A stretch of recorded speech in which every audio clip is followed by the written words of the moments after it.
Ferme, c'est pleurs plus jamais. Ce soir, contre Toulouse, l'ASM dispute sa 7e finale du championnat de France. 6 fois déjà, les Auvergnats ont échoué au pied du Brennus, 6 fois de trop. Un triste record que le club traîne derrière lui comme un fardeau.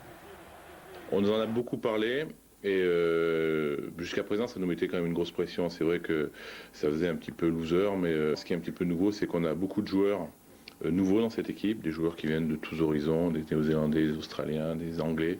On a des entraîneurs qui viennent de l'hémisphère sud et ça ils s'en foutent complètement. Du fait que l'ASM ait fait 6 finales et en ait perdu 6, c'est pas du tout quelque chose qui leur importe. Eux ce qu'ils veulent c'est jouer celle-là et la gagner. Un état d'esprit qui s'étend désormais à toute l'équipe, même les supporters qui côtoient les joueurs au quotidien s'en sont aperçus. Moi je vois pas mal de joueurs et j'en ai vu ce matin, notamment David Barrier, mais ils sont confiants, c'est normal, mais ils sont assez sereins. Hein. Ouais. Et surtout dans leur tête, je trouve qu'ils sont beaucoup mieux, c'est plus cool, ça s'affole pas dès qu'on est mené. Je crois qu'avec le match qu'ils ont fait en demi-finale, ils doivent passer là. Et puis Toulouse, il y a la marre. Bon club, mais Toulouse, il y a la marre, cette fois-ci, il faut qu'il le tombe. À Montferrand, en tout cas, tous les commerces se sont mis aux couleurs de l'ASM et demain, les supporters attendront les joueurs de pied ferme en espérant que cette fois, il n'ait pas la gueule des mauvais jours.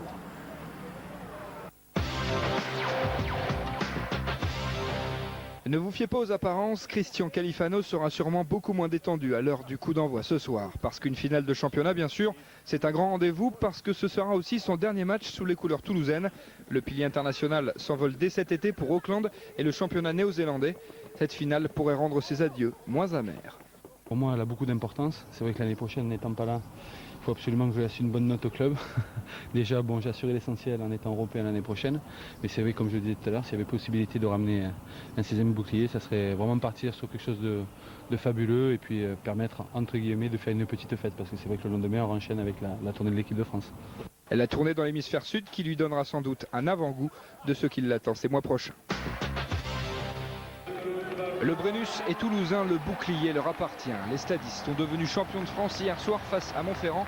Une victoire 34-22, le 16e sacre de l'histoire du club. Aboutissement de beaucoup de choses, parce que c'est vrai que la saison, c'est vrai que c'est facile de parler maintenant. Il y a eu beaucoup de critiques à notre égard. Tout le monde disait le stade toulousain est mort. Non, malheureusement le stade il va falloir beaucoup de temps pour le tuer. Parce que les Toulousains ont été grands une fois encore, sereins, lucides, comme toujours dans ce genre de rendez-vous, et efficaces surtout à l'image de Yann Delegue, auteur de 3 drops. À chaque occasion, les stadistes ont marqué, engrangeant les points tranquillement.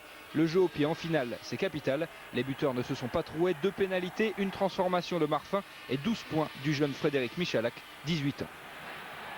Quand vous avez cette réussite au pied, après, et quand vous l'avez pas, c'est dur de rivaliser dans un match qui était assez cadenassé quand même.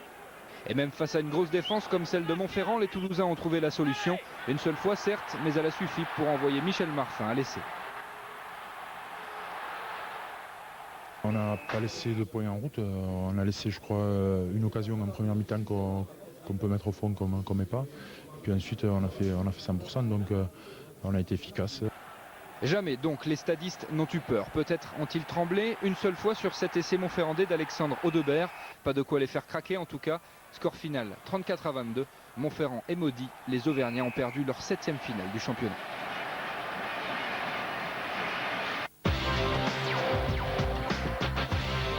Oui, c'est un futur très grand. Je le sens comme ça. Vous allez faire une très très belle carrière. Je le sens. Un futur très grand, vous allez faire une très belle carrière. Ce sont les mots du président de la République Jacques Chirac à l'adresse du demi de mêlée du stade toulousain, Frédéric Michalak. Et moins de 2 heures plus tard, Michalak remporte en effet face à Montferrand son premier titre de champion de France, le 16e du stade toulousain. Grâce à une précision incroyable au pied, Michalak, 18 ans, est bien la révélation de l'année. À ce niveau, oui, c'était le match parfait pour moi quand j'ai fait 100%, et ça m'arrive pas souvent. Et je suis content, et bon, je pense que je me suis entraîné depuis quelques mois à taper tous les jours, et c'est grâce à ça que j'ai réussi à les mettre aujourd'hui. La leçon de Guinoves a été bien apprise. C'est lui qui a fait de cet ouvreur né et formé à Toulouse un demi de mêlée performant. Après avoir poussé Jérôme Casalbou vers la touche, Michalak s'est imposé au point même de susciter l'admiration grâce à quelques pénalités de 50 mètres. Des joueurs de talent, il y en a, des joueurs qui ont un esprit comme Fred Yana, des qualités physiques comme Fred Yana, mais lui, il a tout quoi. Il a tout, donc c'est certainement un joueur avec un gros potentiel et avec un gros avenir. Michalak, encore étudiant, passera son bac professionnel dans quelques jours. Voilà pourquoi il ne sera pas de la tournée dans l'hémisphère sud. On le promet pourtant une grande carrière internationale. Lui veut rester prudent. Je ne sais pas si je suis au porte de l'équipe de France. Je crois que j'ai beaucoup de progrès à faire à ce poste, car ça fait pas longtemps que j'y joue. Et je vais continuer à m'entraîner à ce poste pour essayer de faire quelque chose au niveau international. 37-22 face à Montferrand. Et hier, c'est toute une classe vibrante qui a explosé. Michalak, mais aussi Poitrenaud ou Gérard. Toulouse, qui a fait sa mue, a encore beaucoup d'atouts